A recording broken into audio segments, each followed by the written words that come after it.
주님 은혜가 우리 성도들 모두에게 함께 하시기를 예수님 이름으로 간절히 축원합니다. 옆에 분들하고 인사하기 원합니다. 예수님의 이름으로 사랑하며 축복합니다. 예수님의 이름으로 사랑하며 축복합니다. 예수님의 이름으로 사랑하며 축복합니다. 또 설날 명절이 시작되었습니다.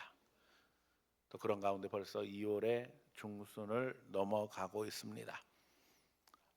지난 주간 중고청 단기 선교 은혜롭게 잘 다녀왔습니다. 기도로 물질로 헌신하신 분들 또 함께 참여한 모든 분들에게 하나님의 축복이 함께하기를 원하고 또 그 가운데 하나님 앞에 영광 돌립니다. 교회는 겨울방학 맞아서 급식 사역도 하고 돌봄 사역도 하고 아이들 방학 특강을 하며 잘 진행이 되고 있습니다.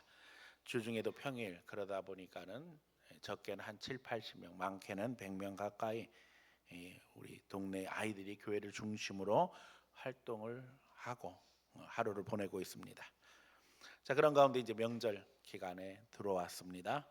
늘 이 기간에는 우리가 안 믿는 형제들과 또 친척들과 만나면서 신앙적인 문제 때문에 갈등을 많이 겪기 때문에 영적 전쟁에 대한 메시지를 전하고 또 그런 가운데 격려하며 기도하고 승리하기를 그렇게 여러분들에게 부탁하고 말씀 증거했는데 이제는 제사 문제도 말이 되고 말았어요. 불신자들 중에 50% 이상이 이제는 귀찮아서 제사 같은 건 안 한다. 아예 그렇게 되고 말았어요. 그러다 보니까는 뭐 굳이 제사 가지고 싸울 만한 일이 안 생기는 게 또 현실이 돼가는 것 같아요. 이런 가운데서도 우리는 영적으로 눈뜨기 원하고 이 시대에도 영적 전쟁이 있음을 잘 기억해야 할 것입니다. 아멘. 모름지기 올 설 형제들 모이고 또 어르신들과 함께 하게 되면 단연 화두는 AI 또 주식, 부동산 정책 뭐 이런 것들이 되게 되었어요. 저는 이런 가운데서도 우리 그리스도인들이 영적으로 눈뜨고 또 세상을 바라보기 원하며 말씀을 증거할 수 있기를 부탁드립니다. 오늘 우리가 읽은 본문은 요한계시록입니다. 일곱인, 일곱 나팔, 일곱 대접. 이것만 잘 이해하면 요한계시록의 흐름을 파악할 수 있을 것이라고 여러 번 말씀드렸어요. 어려운 것으로 생각되어지지만 요 세 가지 핵심을 이해하고 나가면 요한계시록을 이해하는데 훨씬 수월합니다. 그래서 일곱인, 일곱 나팔, 일곱 대접. 세상에 쏟아지는 재앙을 이야기하지만 사실 더 중요한 것은 그 가운데 있는 믿는 자들이 어떻게 이 시대의 사명을 감당하느냐 하는 것이고 그 사명을 감당한다는 건 다른 것 아닙니다. 우리 신앙 지켜 하나님 앞에 기도하고 전도하고 또 말씀 보고 또 그 가운데 찬양하는 겁니다. 이게 요한계시록의 주된 이야기고 그래서 결국에는 어떻게 된다고요? 승리한다는 겁니다. 예수 능력이 나타나서 승리를 찬양하게 된다는 겁니다. 본문은 영적 전쟁에서 우리를 미혹하는 짐승에 대해서 이야기하고 있습니다. 일곱 나팔과 일곱 대접 재앙 사이에 존재하는 이 내용은 영적 전쟁에서 우리가 이 짐승들을 대적하라는 것으로 증거되고 있습니다. 바다에서 나오는 짐승, 육지에서 나오는 짐승, 하나님을 비방하고 성도들을 핍박하게 된다는 것입니다.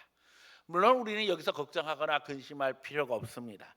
14장이 바로 시작되어지면서 승리의 찬양이 울려 퍼지게 되어집니다. 14만 4천의 찬양. 많은 이단들이 이 14만 4천을 자기들의 숫자로 이야기하면서 미혹했죠. 14만 4천이 차면 이제 예수님 오신다. 그러니 우리 공동체를 14만 4천 되게 해야 한다고 애를 썼습니다만은 그러나 그런 이단들의 외침이 다 허사했던 것을 우리는 잘 알고 있습니다. 오늘 이 14만 4천은 상징적인 숫자로 개혁주의 신앙은 이해하고 있습니다. 이 14만 4천이라는 것은 12 곱하기 12 곱하기 1000 무슨 말씀이냐 하면은 1000이란 많다는 숫자고 12는 구약 성도, 12는 또 신약 성경, 성도. 그래서 우리 하나님 앞에 구원받은 많은 숫자를 이야기한다, 이렇게 의미를 담고 있고, 뒤에 보면 역시 이 말에 연결되어져서 셀 수 없이 허다한 무리, 많은 숫자가 하나님을 찬양하는 것으로 증거되고 있습니다. 물론 이 말이 우리가 안이하게 신앙생활해도 하나님 앞에 구원받을 수 있다는 이야기는 아닙니다. 중요한 것은 우리가 승리하게 될 것이고, 그 승리에 있어서 핵심은 예수님의 거룩한 보혈로 덧입은 세마포 입고 나가야 된다 하는 내용입니다. 오늘 우리가 요한계시록을 읽으며 영적 전쟁을 인식하고 또 반드시 예수님께서 승리하게 하신다는 사실을 기억함으로 이 시대에 흔들림 없이 영적 시각으로 세상을 바라보고 그 가운데 분별력 갖고 믿음을 실천하는 성도들 되기를 소원하며 오늘 말씀 증거합니다. 이 시대 영적 전쟁이라는 제목으로 말씀 증거할 때 여러분 마음 심령에 성령이 역사하심으로 말미암아 영적 시각 갖고 세상을 바라보고 그 가운데 흔들림 없는 분명한 신앙관 확립하는 귀한 성도들이 다 되어지기를 예수님 이름으로 간절히 축원합니다. 첫 번째, 인식해야 된다는 거예요. 알고 있어야 된다는 겁니다. 두 짐승은 정치 권력, 종교 권력으로 해석되어 왔습니다. 오늘 본문에 이제 여기 요한계시록 13장에 두 짐승이 등장합니다. 바다에서 나오는 짐승, 또 육지에서 나오는 짐승, 두 짐승이 이야기되어지는데, 전통적으로 바다에서 나오는 짐승은 국가 권력으로 이해되어 왔습니다. 이유는 2절에 보면 곰, 표범, 사자, 용, 이런 짐승들이 등장하게 되어지는데, 이 짐승들은 구약 다니엘서에서 이미 등장했던 짐승들입니다. 다니엘서 역시 미래에 대한 예언을 담고 있는데, 이 짐승들은 국가 권력, 세상의 권력으로 강력한 국가를 상징하는 아이콘으로 이야기되고 있어요. 마귀로 상징되어지는 용이 짐승들에게 권력을 주고 또 절하게 한다는 겁니다. 그리고 하나님을 모독하는 신성 모독을 통해서 이제 인간 역사 속에서 하나님을 대적하고 사람들을 지배하는 것으로 이야기되어집니다. 그리고 이제 오늘 우리가 읽은 본문 앞에 보면 13장 7절에 보면은 충격적인 것이 권세를 받아 성도들과 싸워 이기게 된다. 성도들과 싸우는데 우리는 성도들이 이긴다고 되어 있는 것으로 착각하는데, 성도들이 이기는 게 아닙니다. 이 짐승의 세력이 이긴다는 거예요. 예수 믿는 사람들은 패배한다는 거예요. 기가 막히기 그지없지요. 이 영적 전쟁에서 이 악한 세력이 이길 뿐만 아니라 각 족속, 백성, 방언과 나라들을 다스리는 권세를 받았다, 이렇게 말합니다. 죽임을 당한 어린 양의 생명책에 창세 이후로 이름이 기록되지 못하고 이 땅에 사는 자들은 다 그 짐승에게 경배하리라. 그 짐승에게 경배하지 않는 것이 사실은 구원의 표식입니다. 그럼에도 불구하고 수많은 사람들이 그 짐승에 절하게 되어진다. 두렵고 떨리기 그지없습니다. 자, 우리가 읽은 본문 그 다음 내용이지요. 이 본문은 종교의 영역에서 나타나는 우상 숭배로 이해되어 왔습니다. 어린 양 같은데 용으로 표현됩니다. 어린 양 같이 두 뿔이 있는데 용처럼 말하더라. 어린 양이 아닙니다. 착각하면 안 됩니다. 요한계시록에서 어린 양은 누구를 이야기하는 거예요? 예수님을 이야기하는 거예요. 그런데 어린 양처럼 두 뿔이 있는데 어린 양이 아니고 뭐처럼 이야기하더라고요? 용처럼 이야기한다. 마귀의 음성인 거예요. 두려움과 공포 속에서 사람들을 지배하며 심지어는 큰 이적을 행하고, 여기 12절에 보면요, 땅과 땅에 사는 자들을 처음 짐승에게 경배하게 하니 곧 죽게 되었던 상처가 나은 자니라. 죽게 되었던 상처, 죽을 수뿐이 없는 상황인데 어떻게 되었다고요? 나서 살아났다는 거예요. 죽음의 능력을 이기고 마치 부활하신 예수님처럼 사람들을 미혹하는 거예요. 기적을 행하고 우상을 만들게 하고 우상으로 어떻게 하게 한다고요? 말하게 하고 우상을 섬기게 한다는 거예요.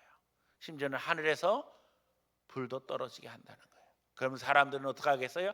이야, 진짜 하나님이시다, 진짜 신이 여기에 있다, 속아 넘어가게 되는 상황이라는 거예요. 분별력 없으면 속아 넘어가게 된다는 거예요. 정신 차려야 합니다. 온갖 권력을 동원해서 이마에 표를 받게 하고 그 표가 없으면 생존할 수 없다는 거예요. 그 표를 받아야지만 매매도 할 수 있다는 거예요. 거래도 할 수 있다는 거예요. 그리고 성경은 이야기합니다. 귀 있는 자는 들어야 한다. 여러분 다 귀가 있습니다. 잘 들어서 깨달아야 합니다. 저는 이 부분에서 국가 권력의 중교화, 경제 권력의 우상화에 대해서 증거하고 싶습니다. 전통적으로 이 짐승이 지금까지는 국가 권력, 종교 권력으로 설명이 되었는데 오늘 우리 시대에는 더 희한한 현상이 일어나고 있다는 거예요. 제가 기도하면서 본문 읽으면서 주신 감동이 그래요. 현재 국가 권력의 종교 현상에 대해서 심각성을 인식하고 기도해야 하는 상황이 되었습니다. 무신론을 근거로 한 공산주의 세력, 또 그런 정당들의 종교화 현상이 심각하게 나타나고 있다는 거예요. 가까운 북한에서 어떤 일이 벌어지고 있어요? 김일성 주체 사상. 그 김일성 주체 사상의 핵심은 뭐예요? 김일성이 하나님이라는 거예요. 우리가 믿는 하나님의 자리에 김일성을 딱 올려놓고 대비하면 김일성 주체 사상입니다. 그러니까 김일성 주체 사상에 결국 모델이 어디에 있는 거예요? 성경에 있는 거예요. 성경 보고 베낀 거예요. 탈북자들이 다 이야기하잖아요. 와서 하는 이야기가. 성경을 읽으니까 이게 다 성경에서 온 거라는 걸 그제야 깨달았다는 거예요. 중국 공산당의 기독교 정책도 마찬가지잖아요. 하나님을 배제하고 대적하고 교회 위에 공산당이 있기를 원하는 이런 일들이 벌어져서 결국에는 하나님을 대적하는 국가 권력의 종교화 현상, 그게 신앙이에요. 무신론이 신앙이고 사실은 무신론이라고 이야기하지만은 하나님을 인정하지 아니함으로 말미암아 한 개인이나 정당이 하나님 노릇을 하고 싶어하고 거기에 절대적으로 당원이나 국민이 따라가기를 원하는 일이 벌어지고 있다는 거예요. 분별해야 합니다. 우리의 영혼을 거기에 팔아 넘겨서는 안 됩니다. 지금 중국에서는 어떤 일이 벌어지고 있어요? 목사가 되려면 공산당이 먼저 되어야 돼요. 당원이 먼저 되어야 되는 게 현실이에요. 공산당 정책은 하나님을 인정하지도 않고 당의 우선권을 두는데도 불구하고 그런 사람이 목사가 되어야 한다고 규정하고 있고 그런 사람만 신학교에 입학할 수 있어요. 그러니 그런 신학교에서 제대로 된 성경 가르치겠어요? 우리 영혼을 팔아넘겨서는 안 된다니까요. 교회가 국가 권력으로부터 신앙의 자유를 지키기 위해서 지난 수백 년간 교회는 핍박을 감당해야 했습니다. 이게 우리 정교도 신앙, 장로교회 신앙의 핵심입니다. 오늘 읽은 본문은 종교의 영역 안에서 일어나는 마귀 역사로 이해해 왔습니다. 그런데 저는 오늘 오히려 경제 권력의 우상화에 대해서도 이야기하고 싶습니다. AI를 앞세우고 거대 자본이 움직이고 있습니다. 오늘 돈이 우상이 되었다는 것을 많은 사람들이 이야기합니다. 물론 돈이 좋은 일에 쓰일 수도 있습니다. 하지만 돈을 벌기 위해서 수단과 방법을 총동원하고 있는 것이 우리 시대의 현실입니다. 투자가 아닌 투기가 우리의 일상이 되고 만 것이 현실되고 말았습니다. 한국이 세계 어느 나라보다도 급속한 성장을 했기 때문에 우리는 투기와 투자를 혼동한 가운데 수십 년을 지냈고 또 그것이 세상을 살아가는 방식으로 이해하고 있는 것도 우리가 너무나도 잘 알고 있습니다. 하지만 여기서 우리 그리스도인들이 수단과 방법, 목적을 혼동하기 시작한다면 우리 인생은 비참해질 수뿐이 없다는 겁니다. 마귀는 현대 거대 자본 뒤에서 거기에 권력을 모으고 이제 기술을 조정하며 사람을 무릎 꿇게 하고 있습니다. AI가 이미 인간의 모든 능력을 앞서고 있는 것이 오늘의 현실이 되고 말았습니다. 사람보다 더 논리적으로 이야기하고 더 수학적인 계산도 더 잘하고 심지어는 AI를 대상으로 상담도 하고 또 친구처럼 교제도 하는 사람이 생기고 희한한 사회 현상이 우리 현실이 되고 말았다는 겁니다. 이제 본문에 있는 것처럼 말도 하고 하늘에서 불도 내려오게 하고 병도 고치는 상황이 되었습니다. 여기서 바른 믿음 없으면 그 지배 속에 다 들어갈 수뿐이 없다는 겁니다. 여러분, 우리가 정신 차려야 됩니다. AI가 인생의 도구가 되어야지 인생을 지배하는 목적이 되어서는 절대 안 된다는 겁니다. 마귀는 여기서 이전 거대 권력을 만들어가며 탐심을 부추기고 우리를 하나님과는 점점 멀어져 가게 하고 있습니다. AI에 투자하면 돈 번다고 해서 AI에 관련된 모든 주식들이 급상승하는 것이 대한민국의 문제가 아니라 전 세계의 문제가 되고 있죠. 거기에 뒤처지면 우리는 큰일 날 줄로 생각합니다. 그런데 그 배후에 역사되고 있는 이 악한 역사, 사람들 지배하면서 영적인 모든 것들을 다 부인하게 하고 모든 것들을 그저 기계적인 방법으로 우리를 해결하게 하는 이런 잘못된 생각과 사상이 온 세계를 지배하는 게 현실이 되고 말았습니다. 영적 존재로서 인간의 가치를 인식하지 못한다면, 우리가 하나님의 형상과 모양으로 만들어진 존재라는 사실을 인식하지 못한다면 우리는 정치 권력의 하부 구조가 되고 경제 권력의 하부 구조로 전락하게 될 것이고 교회조차도 안전하지 않다는 사실을 우리는 기억해야만 합니다. 구약의 하나님의 백성이라고 하는 이스라엘 사람들이 성전에 들어와서 우상 숭배했다니까요. 바알을 세워놓고 아세라를 세워놓고 거기에 절하고는 뭐라고 이야기해요? 하나님께 예배했다라고 표현했어요. 오늘 우리가 영적으로 정신 차리지 아니하면 이런 세상의 흐름 속에서 교회에 와서도 그걸 중심으로 그걸 우상화하면서 그거 안 따라가면 큰일 나는 것으로 이야기하면서 절대시하고 우리 신앙을 갖다 하부 구조로 만든다고 하면 우리는 그저 세상 돌아가는 큰 기계 속에 부품으로 전락하게 된다는 겁니다. 귀 기울이고 들어야 합니다. 우리가 어떤 존재인가 다시 한번 점검하며 하나님의 자녀로 이제 우리 영성에 관심을 기울여야 합니다. 그렇지 않으면 우리는 부품 같은 존재로 전락하게 될 것이고 선택의 자유도 없고 표현의 자유도 없고 심지어는 양심의 자유도 없는 마귀의 하수인으로 전락하게 될 것이라는 겁니다. 여러분, 이번 명절에 우리 주위에 믿는 자든 안 믿는 자든 세상의 이야기를 할 때 그냥 한마디로 이렇게 이야기하세요. 다 성경에 나온 이야기다. 말세에 대한 이야기가 성경에 다 기록이 되어 있다. 중요한 건 이때 정신 차리고 바른 신앙 갖지 아니하면 다 거기에 휘둘려서 마귀 노름에 놀아나게 된다. 여러분 경고하고 여러분 스스로에게도 경고함으로 말미암아 신앙 바로 세울 수 있는 성도들이 되기를 예수님 이름으로 간절히 축원합니다. 두 번째, 그러게 대적해야 한다는 거예요.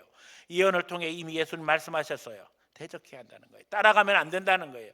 이적 따라가서 거기서 우상 숭배에 속아 넘어가서는 안 된다는 거예요. 불 떨어져도 그것이 하나님의 징조라고 착각해서는 안 된다는 거예요.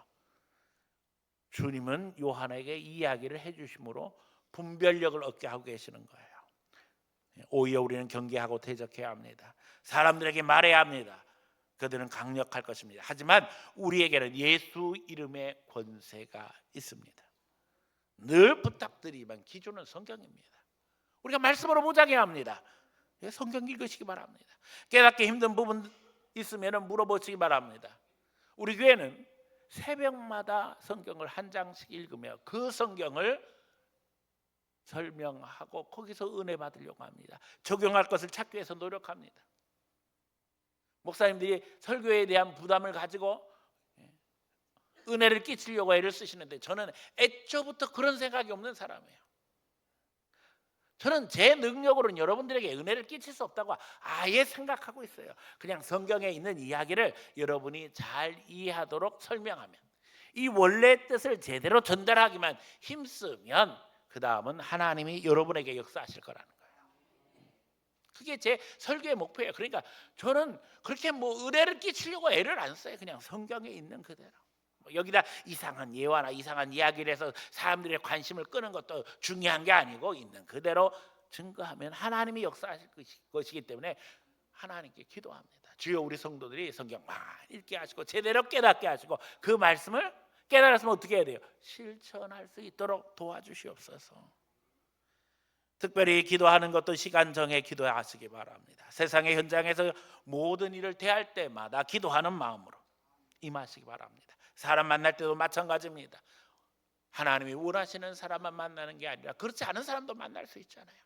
하나님 분별하게 해주세요. 우리가 영적 전쟁 속에 있음을 잊지 말아야만 합니다. 우리가 깨어 예민하지 못하면 마지막 시대는 마귀가 천사로 가장하고 나타난다는 거예요.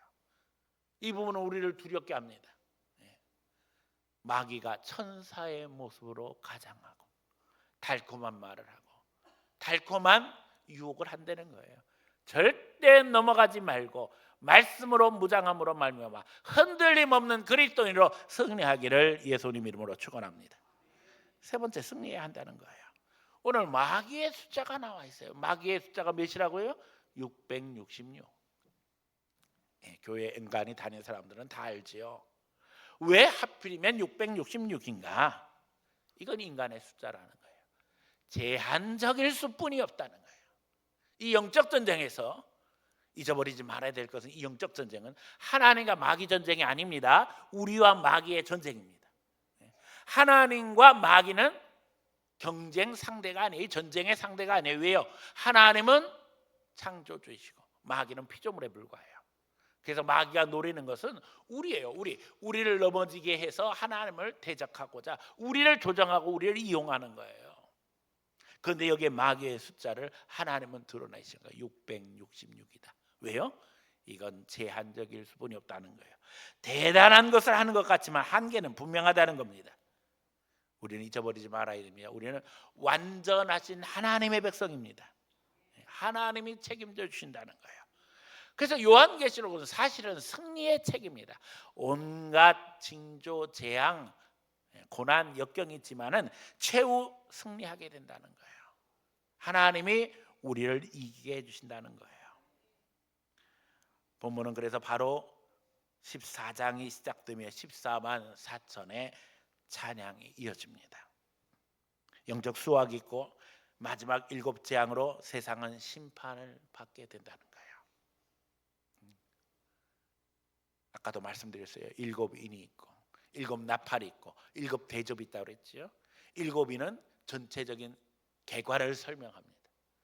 자, 이제 두 번째 단락 7 나팔에서 그 재앙은 세계의 3분의 1에 국한되어집니다. 하지만 마지막 부분 7 대접이 쏟아질 때는 전 세계에 그 재앙이 임함으로 인류는 종말 속에 들어가게 됩니다. 결국 우리는 그 중간에 있다는 거예요. 부분적인 재앙으로 끝나는 이 이야기 속에 이제 우리는 영적 전쟁을 보고 있어요. 그래서 10장에서 13장 우리가 읽은 본문까지 계속 영적 전쟁에 대한 이야기가 나오는 거예요. 여기서 성도는 고난당하고 괴롭힘당하고 죽임당합니다.